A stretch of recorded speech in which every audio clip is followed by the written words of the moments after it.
Steve Graham's Venipedia, the facts behind the musical Driving from Barking to Deptford.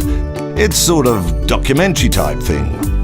Chapter 1, The Spotted Dog. Barking Abbey, built in the year 666. It was invaded by Vikings a couple of hundred years later. They sailed up the Roding River and crossed the A123, dodging the traffic, of course. They then proceeded to cause all kinds of havoc that made West Ham Millwall look like a friendly game of bowls on a Sunday afternoon.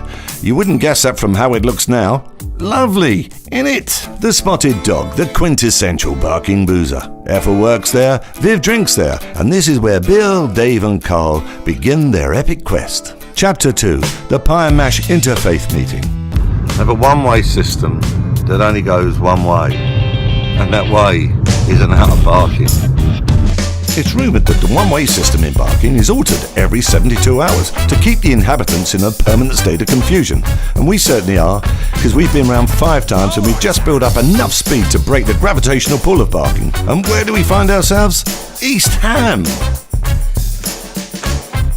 Upton Gardens, luxury flats? This was the Bowlin, formerly Upton Park, the home of the Hammers. Look at it now. Marketing suite, the Bobby Moore bedroom, the Lampard lounge. I suppose you can even get a mortgage with a Billy Bond. Ginny's Pie and Mash, Canning Town. Moe's Pie and Mash establishment is loosely based on this place on the Barking Road. Nice grub.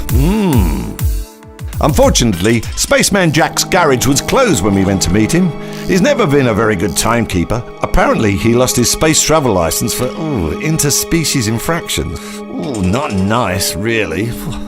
Chapter 3, Sic Transit Gloria. This is a toy shop that Vivian saw out of the car window as her and Ethel were making their way in pursuit of Bill, Dave and Carl. It's not actually a toy shop, it's a doll's hair shop that's umbilically connected to Bernard's homeware store. It's a little spooky inside. In fact, it's very spooky. Where the Barking Road and the A13 meets is where it all goes a bit psychedelic for Dave. He has a horrible flashback of a gruesome and hideous experience he had once at Glastonbury. And there's only one antidote for that: marijuana and bacon. Marijuana and bacon. Chapter 4, Jason Statham.